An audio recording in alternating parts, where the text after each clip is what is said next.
Hello everyone. Today I will be painting something from the Harry Potter saga. For me, this is a very special painting because first, it was requested to me by a very good friend, and I am super pumped that I can paint this for her. And also, the second reason is because in my family, Harry Potter holds a big space in our hearts because me and my brother were super fans of the saga. We watched every single movie together, from the Sorcerer's Stone to the movie number 4, The Goblet of Fire, and everything in between, and also the last movies. So we are super fans of this, and I think these movies really helped us carry out our childhood and helped us also to believe in magic. I remember us pretending to cast spells to one another or to cast lumos whenever the power went out or that kind of thing. So I'm really excited to be painting something from the movies. So, as you know, I paint frames from movies or series or animes alike. And in this case, this frame is from HAGRID'S HUT. And it is actually extracted from the third movie, Prisoner of Azkaban. And actually, if you don't want to hear spoilers, you can mute this video for the next minute. But even though the Hagrid's hut is supposed to feel very cozy and everything, in this particular movie, it happens. This scene happens when they are going to execute a hippogriff, which is like a very special animal, magic animal, and it is not like a cute or cozy scene. Actually, it's something that breaks your heart when you're watching it. But anyway, I think this cabin or hut feels really cozy, and since we watched, I think, the first movie, we are creating this bond with Hagrid, as he is the one who rescues Harry Potter and the one who is always giving advice and just counseling these three main characters, Hermione, Ron, and Harry, of course. And somehow his hut becomes like the safe place for them to talk about things that are going on in Hogwarts. And that's what I really like about the Hagrid's hut. And some like curious, something curious about this frame in specific is that Hagrid's hut location and also aesthetics, to say so, changed from the movie number 1 to the movie number 3. Is not the same building and it's not the same thing. So I prefer to paint the new hut that just appeared in movie number 3.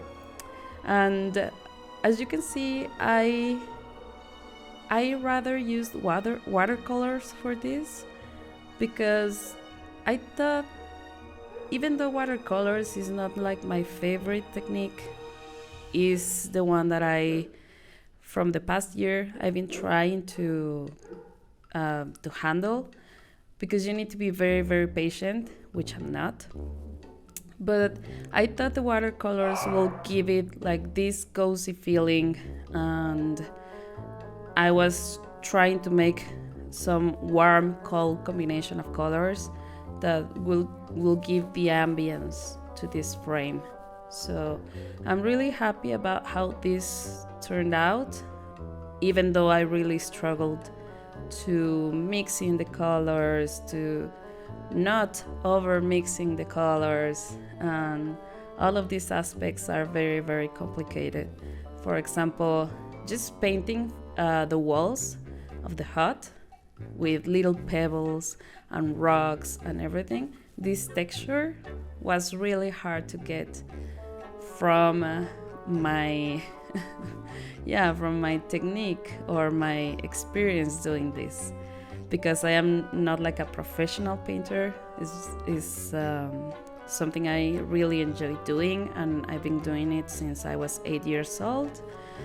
But I don't know, watercolors I always struggle with it. But anyway, looking at the painting, I was really excited to get started with the roofs and the walls and everything, and I kind of forgot about the background.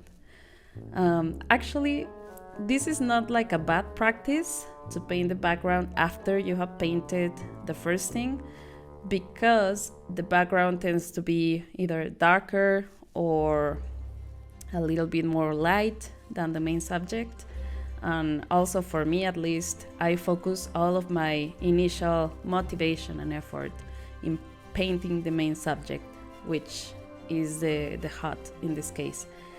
But I was like, oh shoot, I forgot to paint the background, and now I have to draw like 100 trees behind this thing without messing it up. But I think it was actually the right call. And then that happened again with the mountain. I was like, oh shit, I forgot to paint the mountain before the trees. But that actually didn't affect it at all. I was kind of surprised, because this happens to me really often with watercolor. So yeah, watercolor is a struggle for me, but I enjoy it anyway. And then I was kind of worried about really nailing the yard or the garden, or however you want to call the front part of the hut, because this part is actually not like copied and pasted from the frame that I chose. Everything is freehand drawn in the canvas or the paper. And I kind of invented the little pumpkins in there and the items that are in the garden, because in the actual frame it just happens very, very fast, and I didn't get to see the details of the things that were across the garden. So I just saw some pumpkins, some rocks, and I decided to freehand that part of the painting, just hoping to get a good result and a good like feeling after finishing the painting. And well, you will see it at the end. Just let me know what you think when you see how it turned out to be. But yeah, coming back to the Harry Potter world, I remember this friend of my mom who was super, super religious at the time. And I want to make a disclaimer. I don't have nothing against religion or religious beliefs. I think all of us have free will to believe in whatever we want to believe in. But at the time, my mom would buy us the latest books. I think she bought the book number 1, book number 4, and I don't remember if she bought any later books. But there was this one time when we went to this friend's house, and I don't know, I was always overhearing the adults chat, and I heard my mom telling her friend that we really enjoyed reading. And then she asked like, oh, that's great, what are your kids reading? And my mom was like, they love the Harry Potter saga. I bought them some books and they are actually reading. And then my mom's friend was like, you shouldn't let them read that. That is the devil, and all these magical things are not good for them, and so on. And I'm really happy about my mom just ignoring all those comments, because she was like, you know, it doesn't harm, and they really enjoy it, and they believe in magic, and I don't think there's nothing wrong with it. So she handled it great from my perspective.